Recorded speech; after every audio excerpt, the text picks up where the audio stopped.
Okay, hello YouTube, and welcome back to the channel. So for another video, I went out and dumped all of the contents, all of the parts of my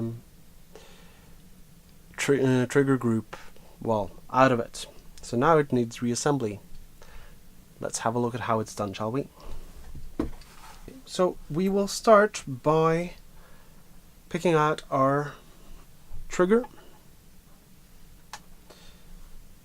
disconnector, sear, disconnector and trigger pivot pin, and the disconnector sear spring. Now this is the BX trigger, so this assembles slightly differently from the factory trigger.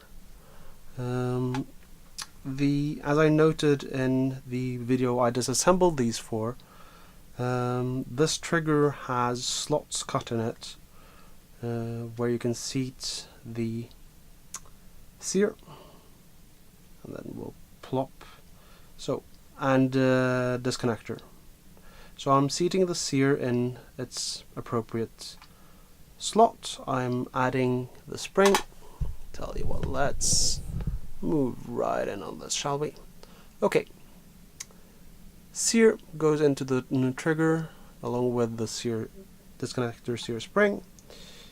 The disconnector has a slot which fits on top of the spring,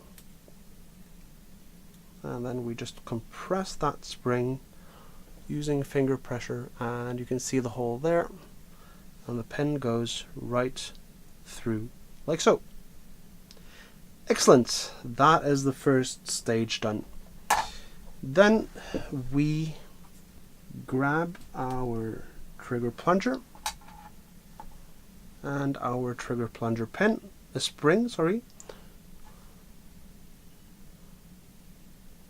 fit those together, and they fit into a hole in the back of the trigger housing right there. So I'm just going to seat those right in there, and then I am going to grab the pin, the trigger pivot pin. So that is this guy right here. I'm just going to set that off to the side so that it's easy to get to when I need it.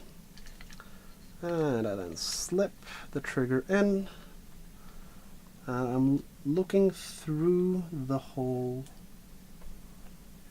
right there. You can see how you're now seeing the white backer plate through it, and I'm then just going to use my punch as a slave pin and drive that out using the trigger. Oh, that was the wrong pin. There we go, that should be the right pin, and that is slightly shorter. So double slaving this hole. Brilliant. There we go. So trigger and now pivots nicely. Okay. Next up is the hammer. So here's the hammer, and then there is the spring which acts on the slide lock, slide release. We'll get back to that in a moment. So before I do anything to those, I'm going to take my hammer pivot pin, brilliant, and I'm just going to insert it not into the housing, but just so that it's flush with the housing, just like so. This slot here we want to the rear of the trigger housing, and then again we are just going to seat that. This seats on top of the sear right there, and then you need to compress that a little, so you will have to overcome a little bit of spring pressure, not much, but you know.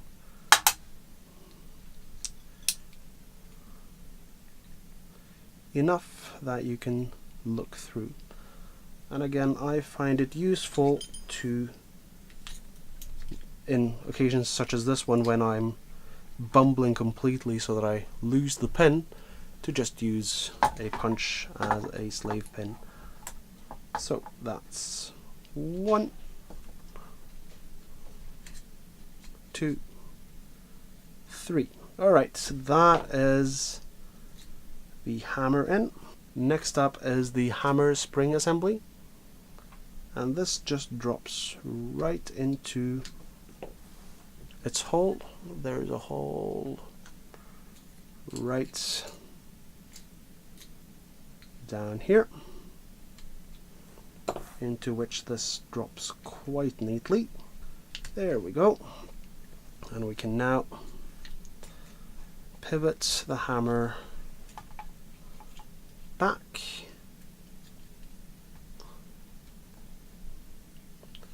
and allow the hammer to grab the hammer spring assembly and lock it all in place.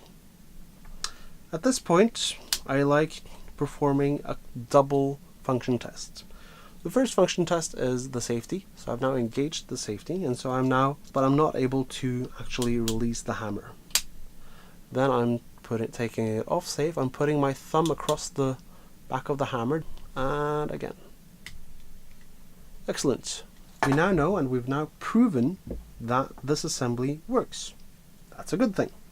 Next up, we're bringing out the magazine latch, the magazine release, and the bolt stop. And as you can see, both the magazine release and the bolt stop are aftermarket parts. This has the auto bolt release function built into it, and this is just an extended one, which I like quite a bit. The magazine latch, you just push in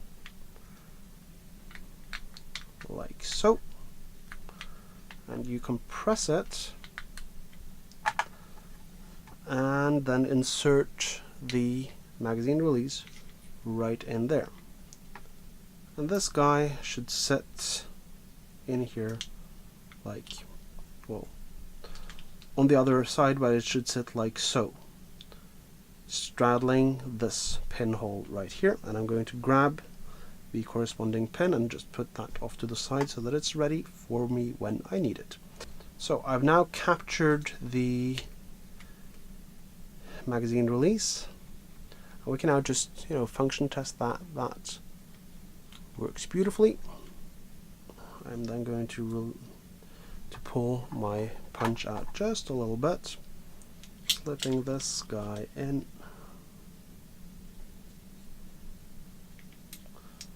like so. Oh, note by the way, this spring, you want to have it in the rear position for this evolution.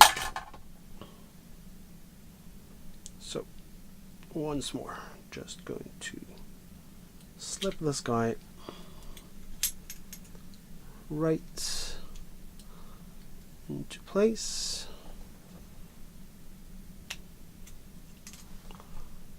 There we go. And again, I can tentatively actuate that, and that also works. Then we slip the spring forward. I'm now just going to use my pen and use once more the punch as a slave pin, and there we go. This is now quite nicely placed. I'm just going to align that hole, slip this through. Okay, so now I've captured this pin down here, and now when I there we go. When I actuate this lever, it resets. So that is excellent. That means that that works as it should. And we can now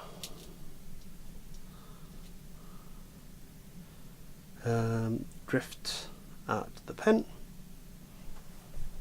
And on its way out, I am just going to add this part, which I can never remember what it's called. This, of course, is the ejector. So I'm replacing the ejector onto the punch, and then drifting it all through, and there we go. That is the 1022 BX trigger reassembled.